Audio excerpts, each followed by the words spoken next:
everybody. Welcome to Candid Conversations. It is Monday evening, and I am your host, the laid back down to earth life coach, Aisha Israel, and we're ready to get started. So it's Monday. We have an exceptional lineup this evening. We have our boss chick, Shaneka Dyson. We have our spotlight on education with Vanessa, and we have our girl talk panel. And as you all know, we have a guest co-host. And so tonight's guest co-host is named Monique, and you will get to meet her later in the show during the Girl Talk panel. So right now, I'm going to introduce our boss chick, but before I do that, I just wanted to make notice of a few things. We are wearing pink this evening in honor of breast cancer awareness.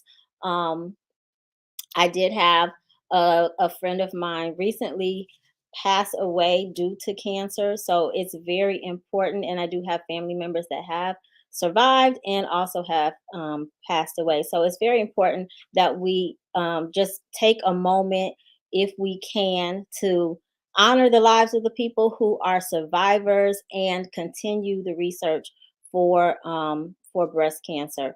I did also want to mention just briefly that Brittany Griner, I had mentioned her in the past from the WNBA player, from WNBA, the female basketball player who is being detained in Russia right now. She has a hearing tomorrow, so prayers going out to her and her family. Just that it goes well. I'm not sure what they're expecting, but I'm just always praying for the best. And then lastly, my husband kind of introduced me to something over the weekend. So you guys all know Candace Owens, and whatever your opinions are about her, she has a documentary out called The Greatest Lie Ever Told, or something to that effect. And I did get to watch it. It's very interesting. And so I am not going to express my opinion about it, but I do think that we should all take a moment to just see the information that she shares regarding Black Lives Matter, because I feel like we're all kind of invested in that. But that is that. I had a regular Monday today, wasn't exceptionally good or exceptionally bad. So I have no complaints. And that's it. So I'm just excited about our boss chick that we have tonight. Her name is Shaneka Dyson, and I think it's really cool how I came to meet her. But we're gonna maybe talk about that during her interview. But she is the owner of Jump N Jam, which I'm sure a lot of people in Chicago have had exposure to that. I know when I saw that, I'm like, I know I've been to a party at either her facility or somebody used her inflatables at the time. So I thought that was really cool when I met her. And then also I came to find out that she has an event venue, a very nice event venue. I've been seeing her stories on Facebook, and she has a really cool team that sets up her space, and it's just been gorgeous. Everything that I've seen has been beautiful. So I hope that you are just as excited as I am to meet her, and sit tight, because next up is our boss chick, Shaneka Dyson.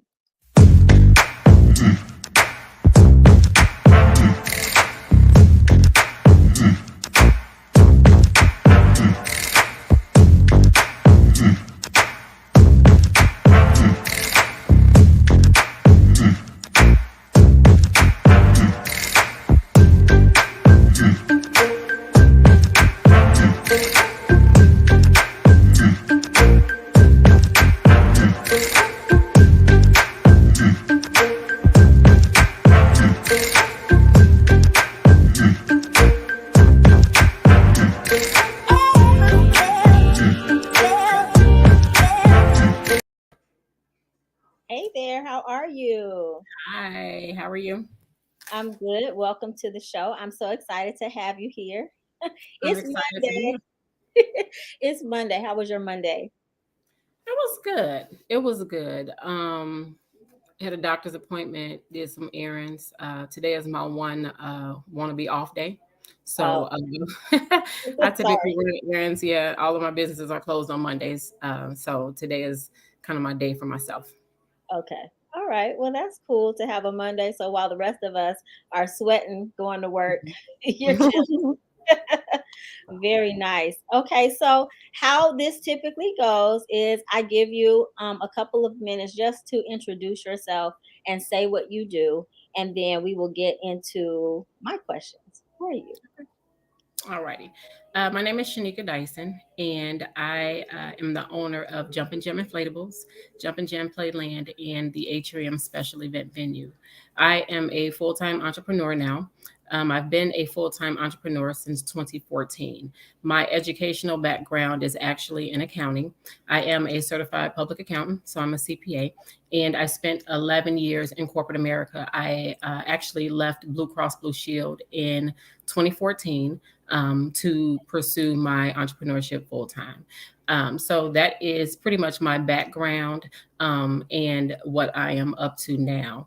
I'm actually working on some projects on taking all of the businesses to the next level and working on franchising opportunities.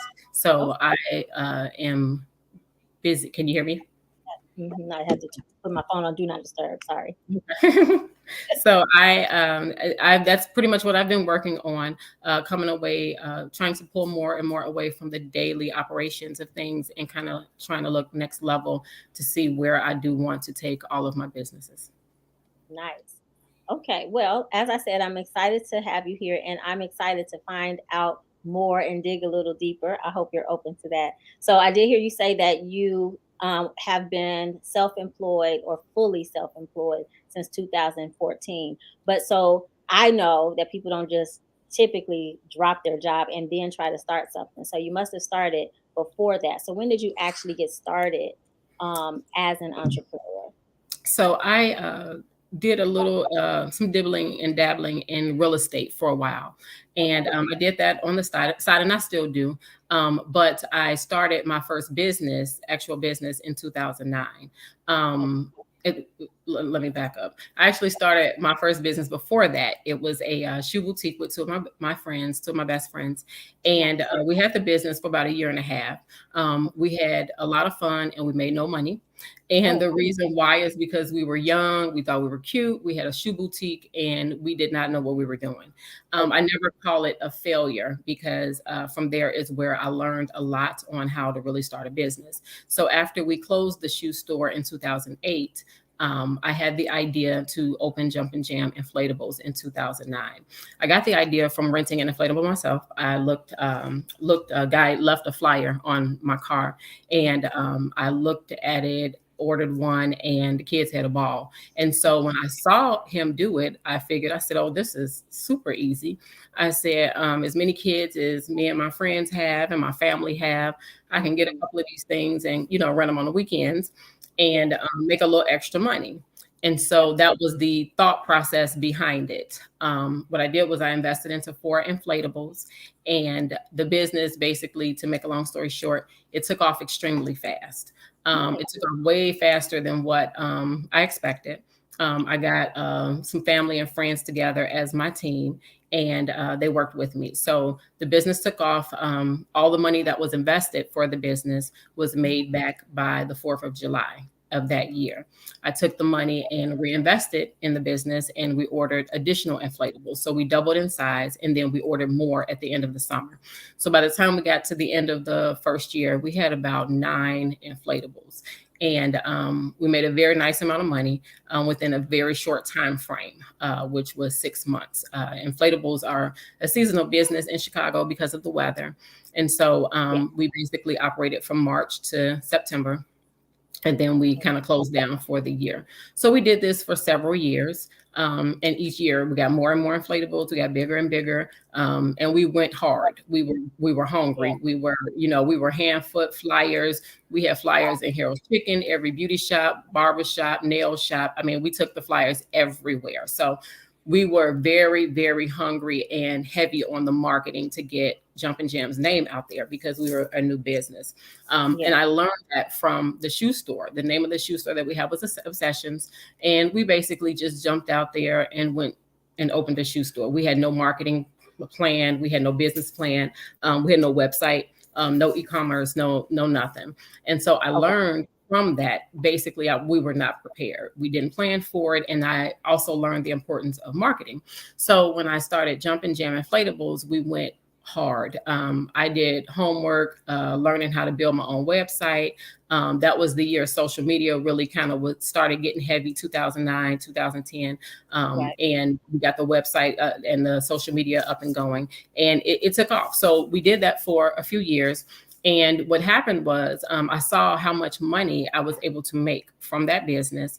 And I knew it was seasonal. So I knew this was nothing that I would be able to quit my job doing. And so I was in corporate America. On the corporate America side, I was very successful. I was promoted about 5 or 6 times. I had a great boss, a great team. I was an audit manager when I left. And so what happened was I kind of had to get a vision together and decide what is it that I really want to do with this business. It was becoming bigger. The money was great as far as the opportunity, but I felt like, if I really had the time to myself, what could I really do? But, I had to plan for it. So what I did was after year 3, I believe it was in year 3, I made the decision to explore opening an indoor party center because that would be something that's open year round. And so when I did that, I basically had a financial strategy. When it came to all the money that was being made, everything was stacked. So I stacked money, no new inflatables, went extra hard on marketing. So we made as much money as we possibly could. And during year 4, I started looking for a location. And so looking for a location, I believe it was about 6 locations that I actually found before I found what we actually ended up leasing, which was a warehouse space in Calumet City. So we ended up leasing the warehouse space in Calumet City. I had no help in this. Pretty much, I had to figure this out. I had to look at my competitors. I had to create these packages. One of the things that I did, because we were in Calumet City, I focused on African-American children and what they like, what entertains our kids. When you walk into Jump N Jam, you got the feel for, okay, this is something for us. And that was my goal. And so I took the outdoor inflatables concept and brought it inside. And we birthed Jump N Jam Playland. And it was opened on May 28th in 2013. So that was how the indoor party center came about. So when I opened the indoor party center, a couple of things happened. I realized this was a lot of work. Okay, so I was going to work. I had my 9 to 5. I was in management. I was working. I was in management. I had my daughter. My daughter was, I believe, 8 years old. I believe she was 8 years old at the time. And I was working every day, picking up my daughter from school and coming straight to Jump N Jam. This was literally every day and then all weekend long. And so what would happen is literally I would come in and hit the door and I'm hit with these questions, those questions, and really trying to figure out this business. And so it got to the point to where one thing I did was I leveraged off of the brand that was already in existence, which was Jump N Jam Inflatables. So that is a little bit different. It was a little bit different for me, and it took off very fast because I didn't start from ground zero. We started with a customer base of 5 years in already. So what we did is we started with the customers that we already had, leveraged that, and it took off faster. So we opened May 28th. By the time I got to September 1st, I had to make the decision, either this business is not going to survive or I'm going to have to quit my job. So it's going to be either one or the other because it was too much. It's only 24 hours in a day. And I had to realize I was taking on too much with my personal life and with the businesses. I just could not handle it all with a 9 to 5. And I made the decision to bet on myself. And I've always been that person that believed in whatever it is that I wanted to do. So I've always just had that mentality. My mentality has always been whatever I put my mind to. It may not be, 100% successful like the shoe store where I, make a ton of money or something like that. But whatever it is that I think I can do, I can do it. So I've never been that type to kind of shy away from risk or anything of that nature. Big on researching whatever it is I want to do. And pretty much that's what I did. And so because I believed in myself and I could really make this work. And if I had all 8 hours of that day downtown, and I could put it into my own business, it was pretty much the sky's the limit where I could go with it. And so in September, I made that decision. I went to my vice president and my director, and I resigned from my job. I was there for 11 years. They offered me a promotion to stay. I turned it down. They could not, and I'm gonna be honest with you, they could not for the life of them understand why on God's green earth I would ever quit a job like that. I had a great job, great benefits, great salary, bonus. I mean, it was really no issues with the job, and so they couldn't really understand it. And it wasn't for them to understand it; it was for me to understand it. It was my time to really do what I wanted to do for me. So in September, I resigned. I remember coming home and talking. Well, not coming home. I came to Jump N Jam, and my mother is my facility manager. Okay. My mother was actually on a leave from work when I opened Jump N Jam, and the timing ended up being perfect. And so she ended up being the manager. And when I came in and I sat down and I said, well, I got to tell you something. And I told her the decision that I made. She cried. And she cried because she cried because she just could not understand. She's like, oh, you don't think I'm doing a good job? You don't think we can do it? I said, it's not that. I said, I see this being way bigger than what we're looking at now. And I cannot possibly make this happen. Sitting down for 40 hours a week is just not going to work.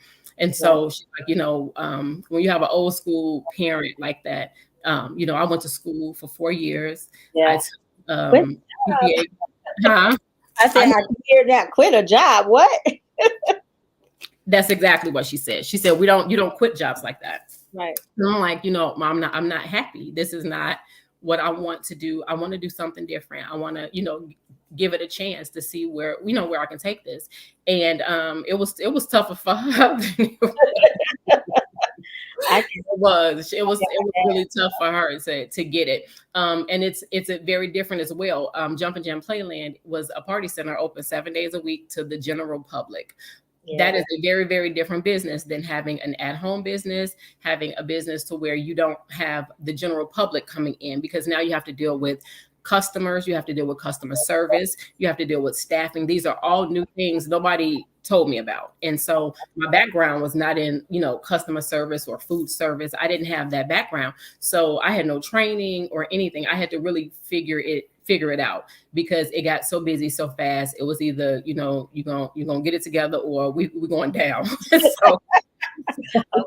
So I made that decision, and my job actually allowed me to work from home, go part-time, and I mainly worked from home until January. So I finished the year out. So January 3rd is my actual entrepreneur anniversary date. That is the last day of corporate America for me. So January 3rd, 2014, I became a full-time entrepreneur. And from there, we did an expansion. And so during that first year, one surprise I did have at the end of the month, I found out I was expecting my son, which was not part of the plan. That was not part of the plan for me to have my son so fast after giving up all of my benefits and insurance. But I was expecting my son. And the business took off so well and it got so busy, we had to do a construction expansion. And so we ended up getting the space next door. So we ended up expanding after the first year, and business was great. And so, we kind of wrote that out. I because there was no consultant, there was no one really giving me the blueprint on how to do this business. We had to get the kinks out. It took a couple years to really get the kinks out on how to run it, having the right vendors, the systems in place, and doing all of that. I pretty much had to learn this business. While it was juking, it was making the money, it was being successful, it was doing what it do, but I was learning and perfecting along the way. And I would have people a lot of times come up to me and say, oh, well, do you all franchise? I got that question all the time. And I personally felt that the business was not at the point to where it was ready to franchise, because I was really still perfecting it and figuring it out. After we had been there for, I think it was about 2 years or so, I actually was with going to a friend's party, and they ended up going down to, it was a place called Carriers Hall. It was owned by the post office, and he had a birthday party. When he had the birthday party, it was very far. We all live in the South Suburbs. The party was all the way in the city on 30. It was like 30 something, somewhere in the city, not far off the expressway. And hmm? I said that's not that far from me, but okay. Oh, okay, yeah. Well, from the Yeah, south suburbs, it was a nice little, yeah. And so we went there. We had fun at the party. You know, the place was a nice white box. It was, basic, nothing too fabulous or okay, anything.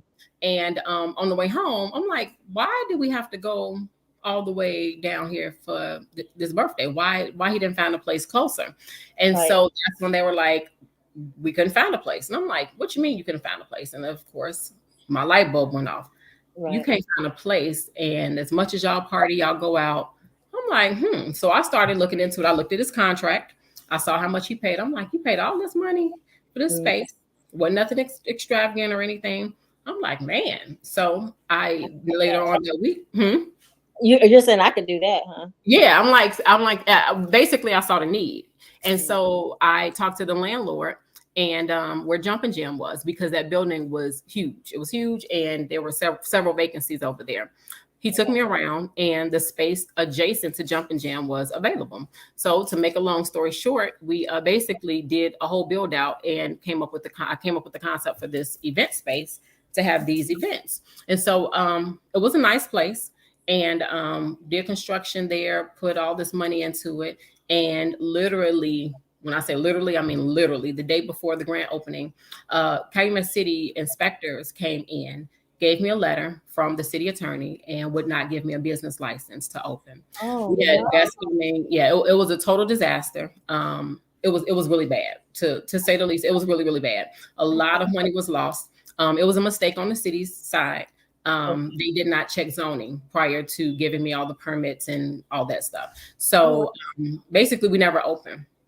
We never oh, opened. I probably was depressed. Nobody diagnosed me, but I'm sure I was depressed because I lost so much money, put yeah. so much work into it, and it never opened. And what happened was, I think I had about 10 events. We had 10 events we had taken deposits for and everything. We had to give the money back to the people, let them know we didn't open. And I was mad. I was mad. I was sad. I was every emotion possible, and broke. That was a lot of money. That was pretty much, it was just went down the drain. Yeah. So pretty much I dealt with it. It is what it is. I lost out on it. And what happened was one day I was at Jump N Jam and I was sitting in the office and a guy walked in, and I swear I don't know who this guy is. I don't know if he'll ever hear this story one day and say something, but I was in Jump N Jam and we were in the office. This was about a year later. And the landlord left, we left all the stuff there. I would pray about it and everything, hoping one day something was changed, and nothing changed. So pretty much I took everything out. The landlord worked out a deal with me, and he ate some of the cost of the rent. I paid some of the rent, and we just made a deal and we squashed it. And I took everything that I possibly could out of the space and put it into storage. What happened was about a year after we decided to close, a guy came into the office at Jump N Jam. And so when he came in, we said, can we help you? And he said, yeah, I came in, I was looking to talk to somebody about the Atrium.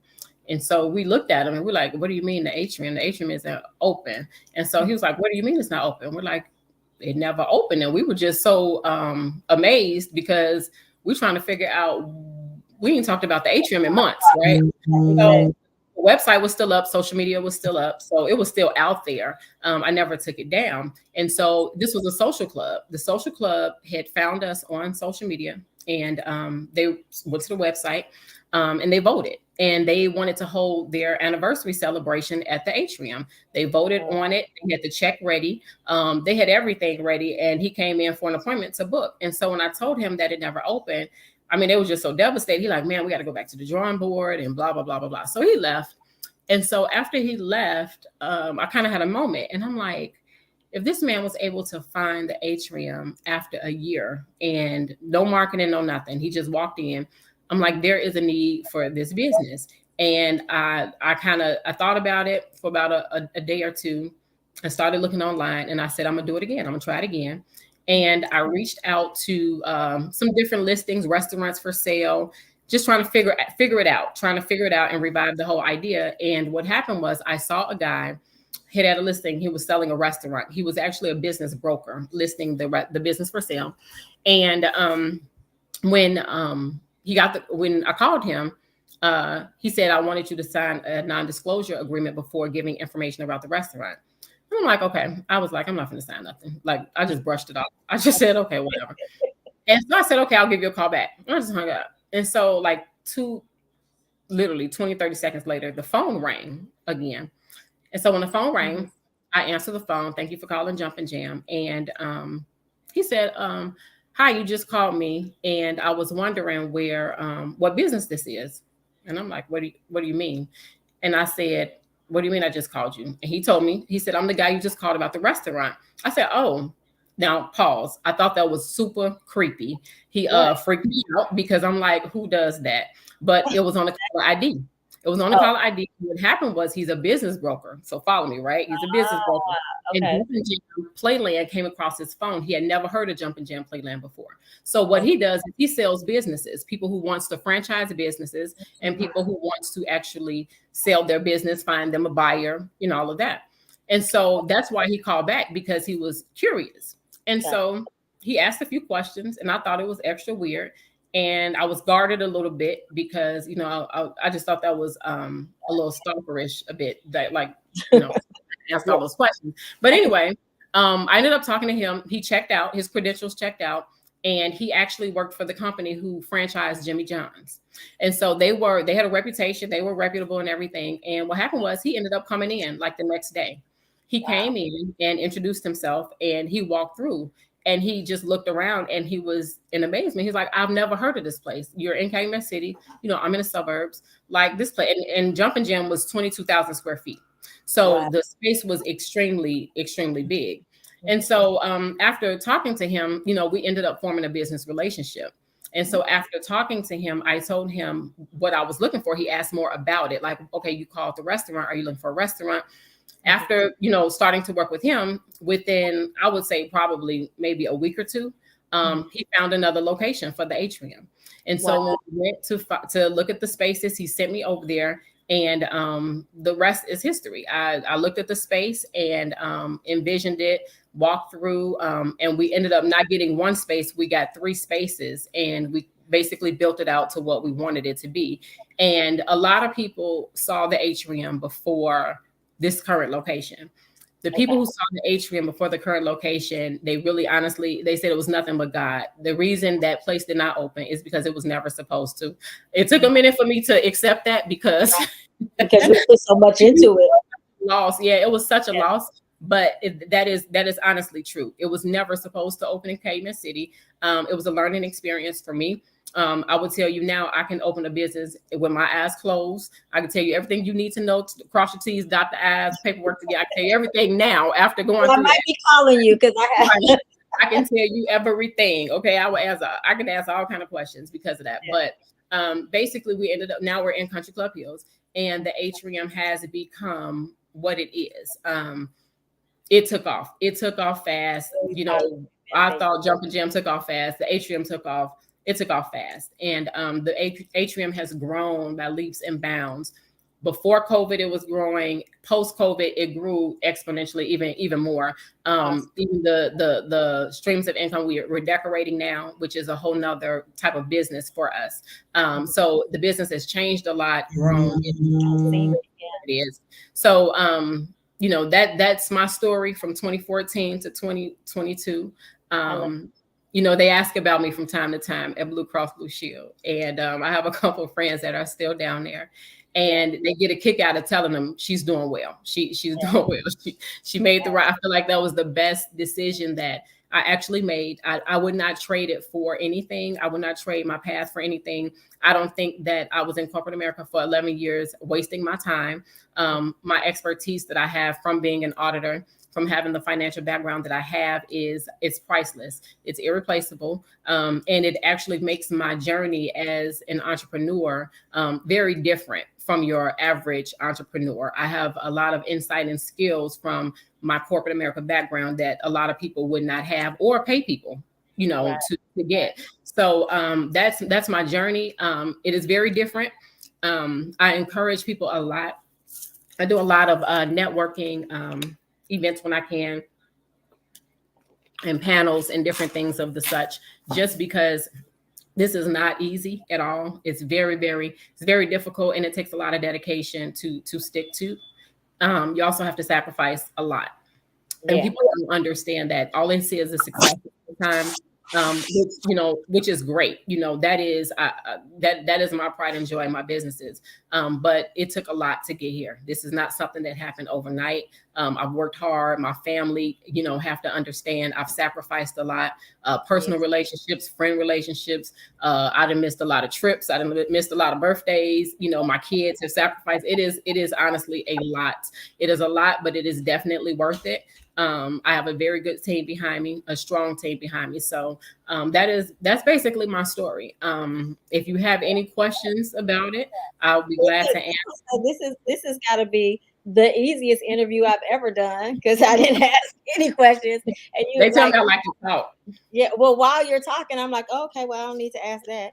Oh, okay, well, don't need that. But I want to say, I think that your story is very inspirational. And I think in addition to the sacrifice that you made, because that's one thing, that's one of the reasons why I like for the boss chicks to come on and tell their story, because you have a lot of people out there who are hating just because they I don't know what they think, that you just one day woke up and all of a sudden your life was amazing. It took hard work. It took a lot of, like you said, sleepless nights, a lot of sacrifice. But in addition to that, you have a lot of heart. And a lot of people don't understand that entrepreneurship requires that. There Mhm. are so many times that sometimes it feels like you get beat up or beat down and you have to keep getting back up.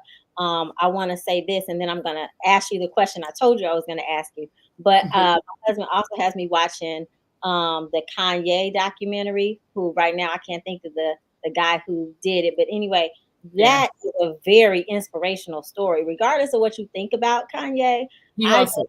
He hustled. exactly, and He he hustled. did not seem.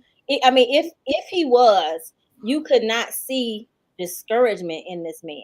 I mean, like Mhm. every now you can see disappointment every now and then when somebody would turn him down or act like he wasn't there. Because I'd be sitting there like, dang, that was rude, and he just turn around and keep on going. So I think you have a similar story where, I mean, you just have to keep going. You have to ignore what people think and what they see. So, but I will ask this question because I don't need to ask any other questions. But in your own words, really quickly, because we got to move on to the next segment. But what makes you a boss chick? I think you've really said it, but I'm gonna let you just answer my question directly. What makes you a boss chick? This word, a lot of people use the word boss. Sometimes it's used correctly and sometimes it's not.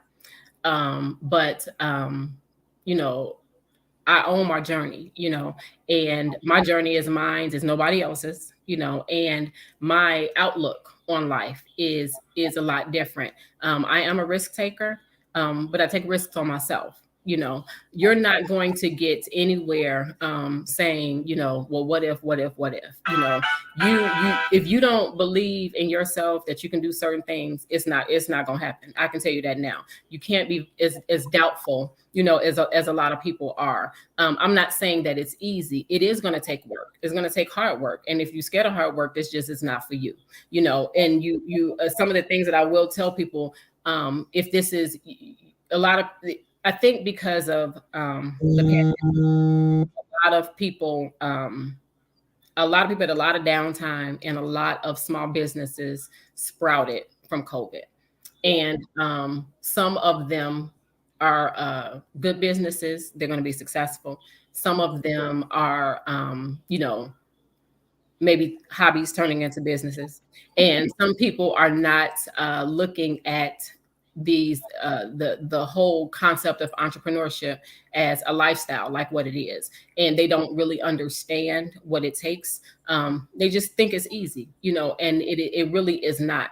But I do tell people when I have conversations and things like this, one thing I do is I surround myself with people who have uh, ways of thinking. We may not think all the same, but we think similarly. I have very close friends who have jumped out there and have become very successful as well in the businesses that they have. And it took some pushing. It took some pushing, but I made it my project. I have people that are very, very close to me that have become successful betting on themselves. And I tell people all the time, if you need a cheerleader, let me know. I will push you. I will encourage you. Because who's to tell you what you can't do? The businesses that I have literally, and this is not I'm a very humble person. This is not a comment to where it is to sound come off in an arrogant way or anything like that. But I have a lot of competitors that didn't make it out of COVID. A lot. I have a lot of competitors that didn't make it out of COVID. I have a lot of competitors that I've put out of business. Honestly, I put them clean out of business. They are no longer here, but even before the pandemic, I have had a gentleman try to purchase website names because business basically lost a lot of business once my businesses started and different things. I've endured a lot of different things with just having the growth, So this is something that I'm very, very serious about. I take it seriously, and I'm very serious about sending the right message. This is not something to where you should take lightly. If you do want to commit to it, my door is open all the time. I talk to people, free information. I do all of that. All kind of stuff that costs hundreds and hundreds of dollars and thousands of dollars. We can sit down over coffee and talk about it for free. Come up to the Atrium on a Tuesday after work, and we'll sit up and shoot the breeze and just swap knowledge. So I'm just very, very big on that. Very big. Very good. All right. So once again, the name of what happened?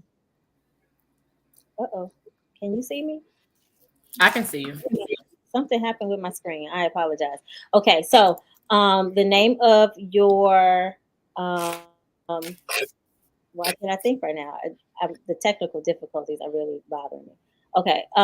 So the name of your event venue is the Atrium. The name of your play space is Jump and Jump Jam. N Jam Playland. So we Okay, have Jump Jump N and Jam Jam. Playland, which is the party center, open all year round. We do field trips, birthday parties, open play. We're open daily for basically the kids to come in. If your kid don't have nothing to do, bring them to us. Don't bring them to me. Bring them to the staff. Don't bring them to me, bring them to the staff. But that's the Jump N Jam Playland. That is the year-round party center located in Lansing. And I'm sorry, the Atrium is located in Country Club Hills on 183rd Street, right off of Pulaski. Jump N Jam Playland is actually, and if you are a customer, previous customer of Jump N Jam Playland actually moved 6 months before COVID hit. We moved to Torrance Avenue. And so we are now on the busy street. One thing about Jump N Jam Playland is it always was amazing to me that we were able to achieve the level of success that we did because we were in the cut. We was on the side street, back around on the back of the building. We had no front door. We had no sign visible to anybody. So the only way you knew about us was pretty much word of mouth or advertising. We had no through traffic. So we never had the benefit of that, and we were still able to be successful. So now we're able to, we're much more visible. We're located right back where Kenny's Ribs is, where the old Walmart used to be in that Landing Shopping Center. So we have been there for 3 years. It was one of the greatest moves ever. We basically upgraded the business, and it was 6 months before COVID. And by the grace of God, we survived COVID. Right after, investing in that, we're still here. So the inflatables businesses run out. The inflatables business is actually run out of the same building. So both are located in Lansing. Okay. So for everybody watching, if you are looking to have a party, whether it's for your children or for your grown-up friends, you can reach out to Shaneka. Well, she said don't reach out to her, but her company. So we're going to put the information in the chat. And if you are willing, I would love for you to stay and have Girl Talk with us. We're just going to answer some viewers' relationship questions, and then that will be the end of our show. Are you down to stay? I will stay on, and I will give myself, I do have one last shameless plug. I Okay. mentioned it earlier. I am working on a project now to franchise all three of those businesses. So if you Oh, are looking, or you know somebody who is looking to invest, the all logos, all trade, everything is trademarked, everything is mine. So we are ready to get partners okay. nationwide. They are nationally trademarked. So we are, they will be listed soon. They are not even listed yet. We do have one person for one business and one for the other business, to where we are actually starting to work with them.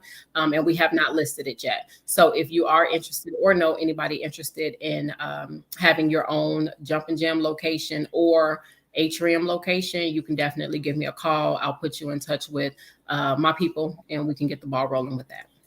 All right, sounds good. Thank you so much for all of that. That's a wealth of knowledge. So I hope you guys are listening, paying attention, and the information will be in the chat um, by the end of the show, or immediately following the show. But sit tight. I'm going to introduce you to the Girl Talk panel so we can answer some relationship questions. Go get your wine. You got a few seconds. All right. First and foremost, you need to have your wine. Oh, yes, it's time for Girl Talk with Dawn B, LaTanya, and yours truly, your laid back, down to earth life coach. All right, ladies, it's time to decide. Would you like a question, a scenario, or a personal truth? Think about it, but whatever you choose, just don't forget the wine. All right, now it's time to get this conversation started.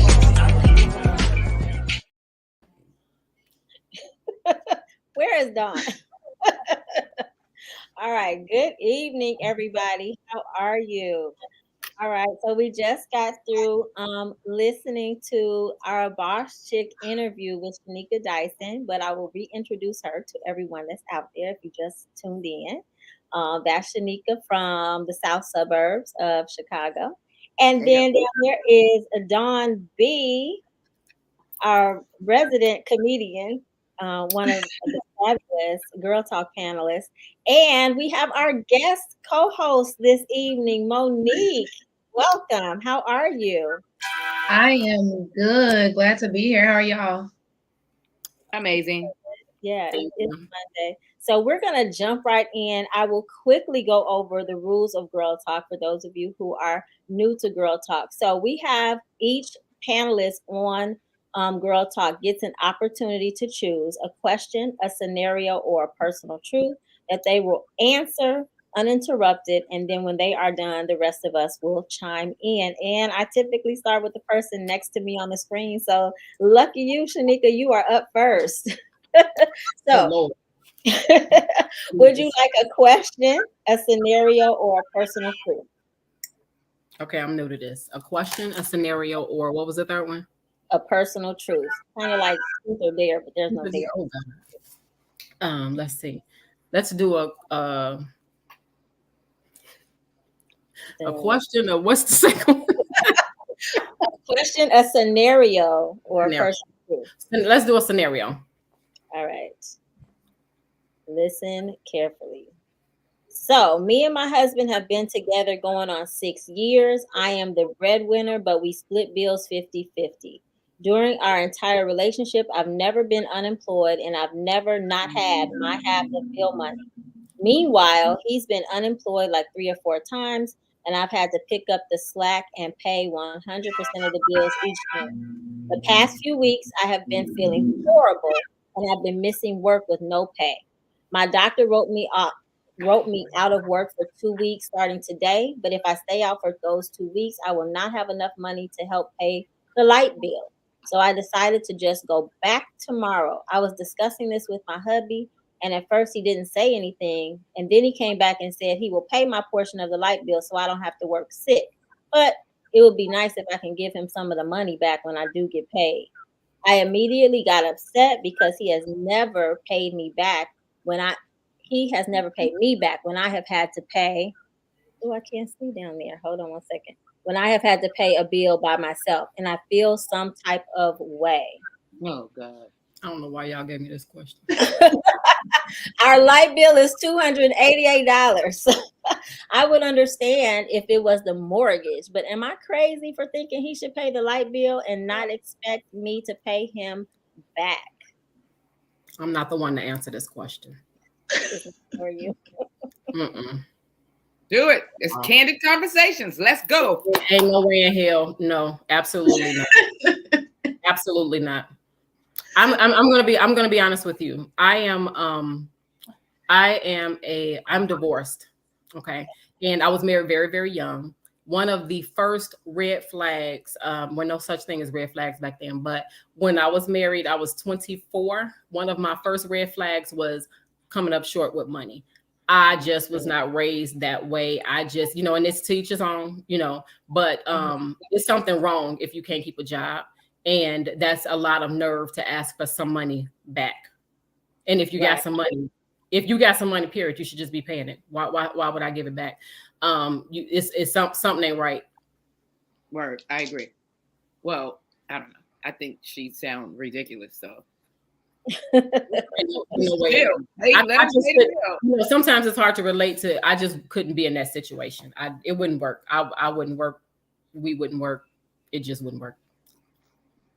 Yeah, I think it's wild to ask for anything back, but I digress. Got it. Is this real? I'm just asking because I'm. Well, I didn't write it. Now I don't know. I mean, somebody sent this. Yeah. Oh, yeah. I can't say if somebody Call sat me, girl. thought of this or that really happened. To me, for all of that, it seemed like it's real.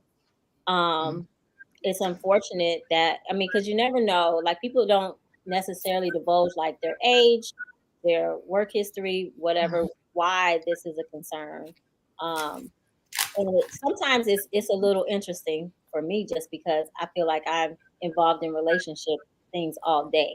So when somebody asks a question, you're like, well, where have you been? So I get that response. But I think if you're married, it's all your money. Now we've talked about how like my husband and I divide not really divide bills, but you know what I mean? Like we both keep track of money. But it's never, I don't know, I don't think that that's in the spirit of marriage. I'll put it that way. That's not in the spirit of roommates. Well, true. All right. So I think we all agree on that one. So I'm going to move to Monique. Are you ready? I'm ready. Okay. Would you like a question, a scenario, or a personal truth? Let's do a question. Good question, family. All right. Let's see. How soon is too soon to? Oh, what age do you charge your grown child rent for living in your house? Oh my God. Okay, so this is funny. This was funny to me because I am from Chicago, but I moved to the South for school and I stayed away for 10 years. So I'm just now back home. So that's why I started snickering because I'm currently living at my parents' house and I'm not paying rent, but I'm not paying rent because I'm not doing anything. My parents, I think it just depends on the household. My family has this unspoken rule where if you're doing something productive and you just can't afford to live on your own right now, then it's fine. Or if you just decide you, like me, you just want to come home because you've been away for so long and it's just as a way to offer some relief. So I should be done with my master's in December. My goal is not to stay with my parents in past like February or March because they did give me like space and time footing. But I really, I feel like I can't put an age on it. It just comes down to the way I was raised. It's going to be you either working or you're going to school. That's how I was raised. If you're not working or going to school, then you need to figure out how you're going to take care of yourself because it's no longer the responsibility of a parent. Everything after 18 is a plus. That's how I was raised. So that's my take on it. Yeah, I don't think it's age thing. I think it's like Monique said, a productive thing. Are you talking to somebody? It sounds like you are throwing that somewhere. No, I'm trying to threaten my kids and talk at the same time. But like even when I was growing up, like it's the same rules. You got to go to school or you working. I mean, even when I was off work at home, my dad would be like, "Okay, what you doing today?" Like, You still not laying around like Yeah, do that something. was never an option, right? Laying around. I don't even. So I don't know. Do you guys all have siblings? I have a brother. Yeah, and it was the same for all of your siblings. Like that was just Oh, the rule in the house. yep. My not for in my house. We never had that problem. Either myself or my siblings were in school or they were working. So I don't think we've ever experienced a problem like that. But I do agree with Monique. As long as you're doing something, I wouldn't have a problem. I actually came back home. I actually was home. I didn't leave home until right before I got engaged to be married, and that was at about 20. I think I was about 23 years old or something like that. So I was out of school. I was making, this was 20 years ago. I graduated from school making 48,000. So coming out of school, I had a very, very good job. Like I'm making what my parents making or more. So I would never not contribute to the house. That's just selfish. So I would never not contribute. That was my situation. My sister went to school. My brother had a job. They've never been just laying around, just not doing anything. So I think as long as you're doing something, and my parents had that same outlook. Long as you're doing something, then they're not going to put you out. I'm trying to think. I think the longest that I lived with my parents after college was maybe 3 months. I don't think that they charged me for rent, but I'm kind of like you, Monique. Like it was just a stop. You know what I mean? Like it was just, and that was because I moved back to LA from Chicago temporarily. You know what I mean? And then it was just a stopover. And I think we all kind of knew that, but I'm an only child, so I didn't. But I wasn't raised like I don't know. My dad is a military person. My mom's an accountant. Everything was just so matter of fact, discipline. That just wasn't even a thought of like just staying and chilling. So yeah, we're all on the same page with that one. All right, so we're coming close to the end. So I'm gonna try to get Dawn, and then if there's time for me to get one. So Dawn, I won't talk long. Personal truth. I don't mind if you talk long. Okay, so what is the subject you never failed in school, even if you didn't study? All of them. Okay. I'm just a dumb bitch. Like I legit do not remember doing homework in high school. What? You were smart, naturally smart. But there was still stuff that went home, wasn't there? I don't know. I just don't remember it. It wasn't. You didn't struggle. I did not. I just did it. I mean, it was almost like, and people say it even now, like, damn, you got a photo. What is it? I'm dumb now. After I had kids, I turned dumb. Like, y'all better be smart. But I don't know. You had a photographic memory. I just would like see it, read it, do it, take the test, and I would pass all my classes, even if I did not study. Except for one time in Spanish when I used to no geometry. Nah, I didn't. Nah, I wouldn't pass that. I cheated. But okay. I don't remember doing homework, so I passed all my classes, except for religion. When I asked her, "Where is God when it hurts?" and I failed religion that year, junior year at Macaulay. Sure did. She failed you for asking that question, or that just was a. We never had quiz. We never had homework. But she was so mad that I asked that question. And I mean, I promise I failed. I had to take sociology at Academy of Our Lady night school because I was a senior. Oh, wow. If I didn't do night school, I wasn't going to graduate. That's terrible. It's ridiculous. Well, I'm trying to think. I remember school for me was pretty easy until I had, I think it was physics and calculus gave me. I had to work for those. But other than that, yeah, I'm with you. Math is probably my favorite. Yeah, I'm gonna have to agree. It's definitely math for me. It just makes sense. It just always made sense. Even if I couldn't like show you how I got the answer, like I always got the answer. I never knew how to explain that malfunction with my brain. But like you can teach me how to do something with numbers. I'll watch you. I'll watch you, sorry. And then you can toss different numbers in there, and I just got it. Like I can get it. I pick up really quick. But math has always been one of those. You just pull the numbers out and solve the problem. Like you don't need all those extra words and stuff that come with it. But science was a headache. I could not get with science. It couldn't get with me. You know, we passed, but not without studying. Yeah. All right, cool. Did you want to chime in, Shaneka, or it's okay if we move on to the next? I do remember doing homework. I was always I was that kid when I got to school. Honestly, I was always that kid. School was never an option for me. It was always mandatory. So that was always my outlook on it. Whether it was grade school, high school, and I'm odd in that way. I kind of knew what I wanted to do early on. So I knew that I wanted to go into accounting when I was very, very young. So I took school very seriously. Now, I will agree with Monique. I'm a numbers person as well. For some reason, I feel like if you're a numbers person, you like really, really like you got a lot of sense. Like you go figure it out. Like science, who needs science?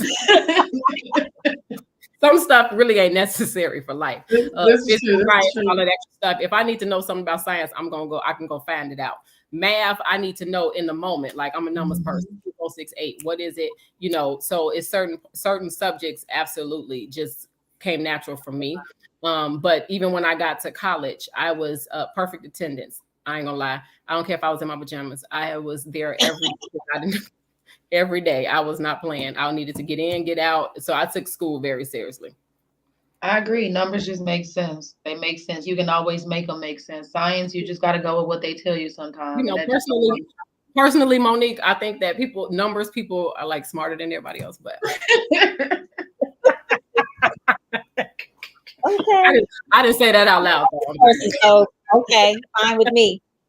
But yeah. All right, cool. I'm gonna take a question because the scenarios are long today. All right, so let me see. Oops, too fast. Okay. How do you turn down your independence to allow your man to lead? Who asking these questions? Who asking these questions? Somebody punking me on the. Somebody punking me. I know my people on this stage. You were coming on. They're like, "Oh, I gotta send this question in." Well, since it's my question, how do I turn down my independence to allow my man to lead? I don't think that I do turn down my independence. I intentionally married somebody who I don't need to do that for. He has a strong personality himself. He has goals. He has a vision. He talks. I mean, like he's not going to be walked over. So I don't need to turn down my independence. He respects that me and he supports me. He's one of my biggest leaders. So I don't have to do that.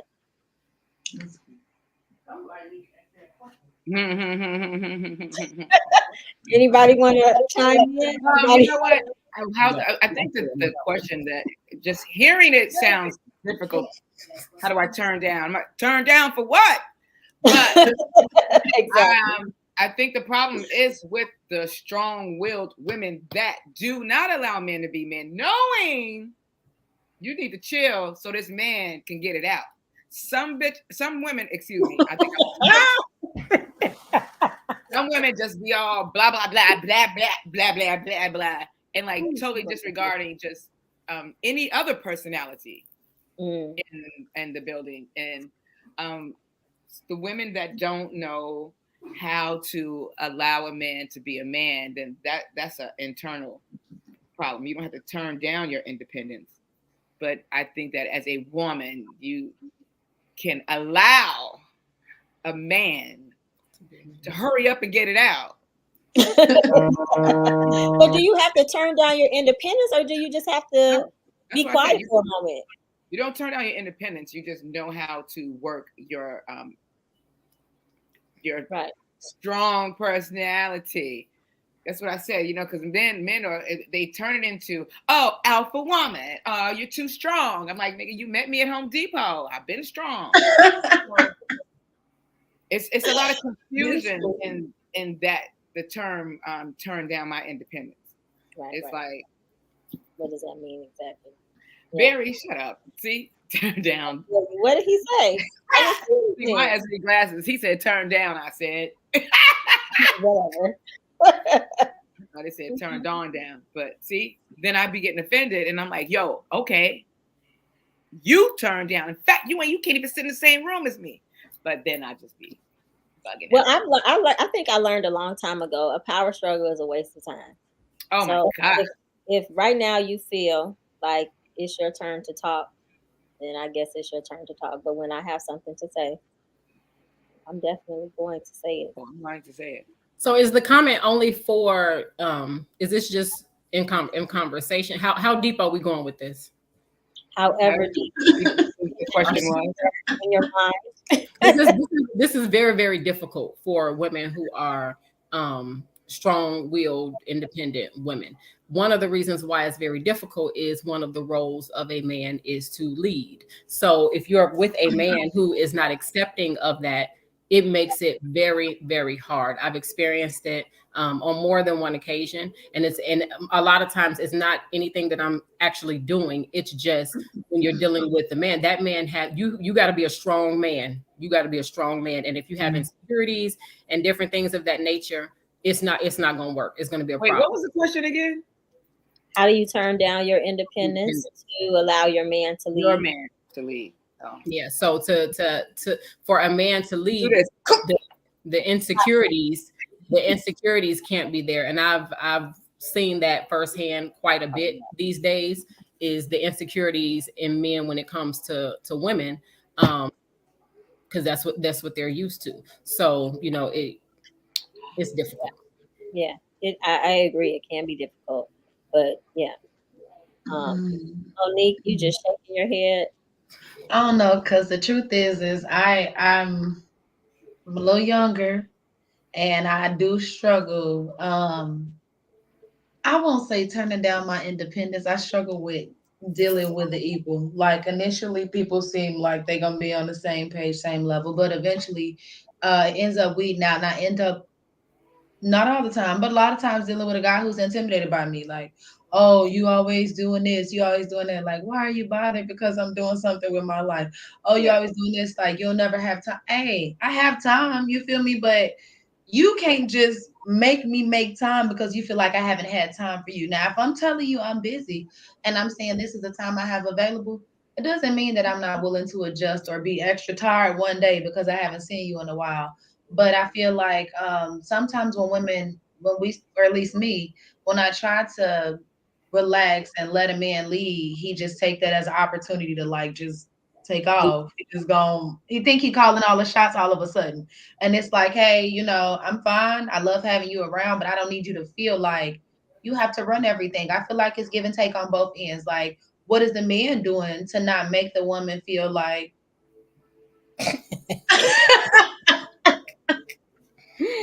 not 63rd.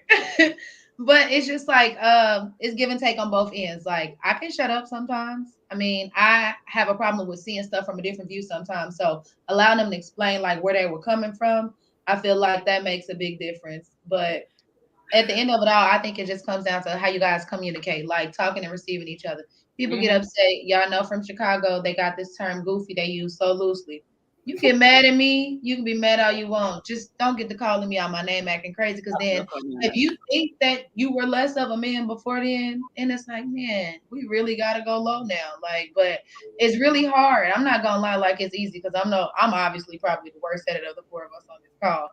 But I am working on it. And I don't know about that. I'm working on it.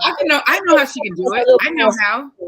I got the perfect answer how she can do it. What's that? Just be single. F these N words. Okay. And on that note, it's time to close out the show. All right. So it is. We've gone over a little bit. And Vanessa, I have to say, so Vanessa is our seasoned educator, and she was scheduled to do her spotlight this evening, but she is currently in Chicago, where she normally resides in the Los Angeles area. She's in Chicago right now, and for whatever reason, the Wi-Fi was not working with her equipment. she sent me a text message talking about Chicago Wi-Fi. I don't know if it's Chicago. But anyway, so we do miss her. She was supposed to be here.